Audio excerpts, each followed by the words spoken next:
एक वानर पर बल में अतुलनीय, एक भक्त पर भक्ति में अद्वितीय, राम कथा का अमिट नायक जिसके नाम से भय भागे और आशीर्वाद बरसे। यह है अजर अमर महावीर हनुमान की कथा।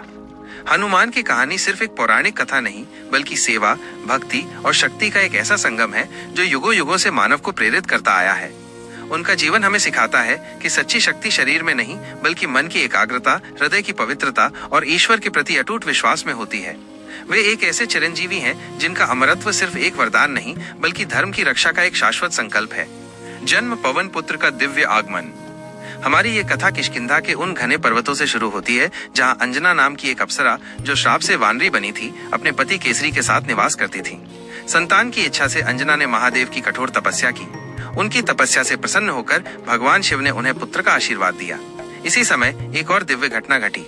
अयोध्या में राजा दशरथ के यज्ञ से उत्पन्न हुई दिव्य खीर का एक अंश पवन देव के माध्यम से अंजना तक पहुंचा।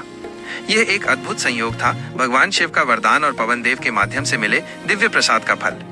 इसी दिव्य संयोग से अंजना के गर्भ से एक अत्यंत तेजस्वी और बलशाली पुत्र का जन्म हुआ, जो बाद में हनुमान के नाम से विख्यात हुए। वे जन्म से ही पवन के पुत्र थे, जिनमें अतुलनीय गति और असीम शक्ति समाहित थी। बचपन की शरारत और देवताओं का वरदान, बाल हनुमान की चंचलता अद्वितीय थी।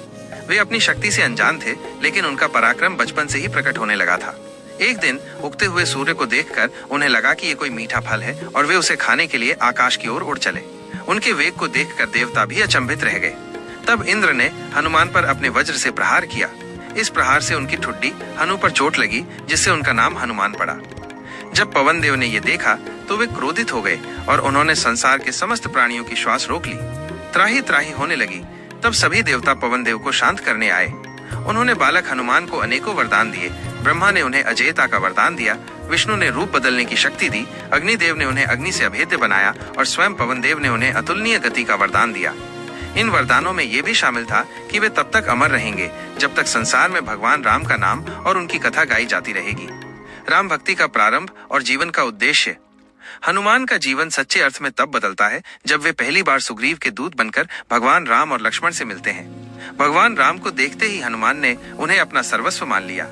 उनकी निष्ठा, सेवा और अद्वितीय पराक्रम ने उन्हें केवल राम के सहयोगी नहीं, बल्कि उनके सबसे प्रिय और अनन्य भक्त का स्थान दिलाया। हनुमान के लिए राम की सेवा ही उनके जीवन का एकमात्र उद्देश्य बन गया। सीता माता की खोज के दौरान जब वे समुद्र लांग कर लंका पहुंचे तो उन्होंने अपनी शक्ति और भक्ति का अद्भुत परिचय दिया। लंका, दहन, पराक्रम और विनम्रता का संगम। लंका पहुंचने पर हनुमान ने अशोक वाटिका में सीता माता को ढूंढा और उन्हें राम के संदेश से सांत्वना दी। जब रावण के दरबार में उन्हें पकड़ा गया और उनकी पूंछ में आग लगाई गई तो उन्होंने उस अग्नि का उपयोग अपनी शक्ति और पराक्रम का प्रदर्शन करने के लिए किया। उन्होंने पूरी लंका को दग्ध कर दिया। लेकिन इस महान कार्य को पूरा करने के बाद जब वे सीता जी के चरणों में लौटकर प्रणाम करने आए, उनके भीतर किसी प्रकार का दंभ नहीं था, केवल विनम्रता और भक्ति थी। यह दर्शाता है कि सच्ची शक्ति अहंकार के साथ नहीं, बल्कि विनम्रता के साथ प्रकट होती है। अमृतत्व का वरदान। सेवा का संकल्प लंका विजय के बाद जब भगवान राम अयोध्या लौटे और उनका राज्याभिषेक हुआ, तब उन्होंने सभी को उपहार दिए। अंत में उन्होंने हनुमान से वर मांगने को कहा। सभी को लगा कि हनुमान कोई बड़ा पद या सम्मान मांगेंगे, लेकिन हनुमान ने केवल इतना मांगा, प्रभु, जब तक आपके नाम का कीर्तन इस धरा पर होता रहे, मेरा शरीर यहाँ रहे और मैं आपकी सेवा करता रहूं। हनुमान की इस अद्भुत भक्ति से प्रसन्न होकर भगवान राम ने उन्हें चिरंजीवी होने का वरदान दिया। उन्होंने कहा कि वे युगों तक जीवित रहेंगे और कलयुग में भी राम नाम का प्रचार करेंगे। पुराणों में ये माना जाता है कि हनुमान आज भी हिमालय, गंधमादन पर्वत और विभिन्न तीर्थों में अदृश्य रूप से उपस्थित रहते हैं और जहाँ कहीं भी राम कथा का पाठ होता है, वे वहाँ प्रकट होते हैं। आज की परंपरा और अमर आस्था। आज भी हर मंगलवार और शनिवार को हनुमान भक्त उनके नाम का जप करते हैं, संकट मोचन की आराधना करते हैं। उनका नाम लेते ही भय दूर हो जाता है और साहस का संचार होता है। ये एक ऐसी आस्था है जो सिर्फ कहानियों तक सीमित नहीं, बल्कि हर भक्त के जीवन में एक प्रेरणा और शक्ति के रूप में जीवित है। कहा जाता है कि जहाँ भी राम कथा होती है, हनुमान अदृश्य रूप से वहाँ विराजते हैं, सुनते हैं और भक्तों को आशीर्वाद देते हैं।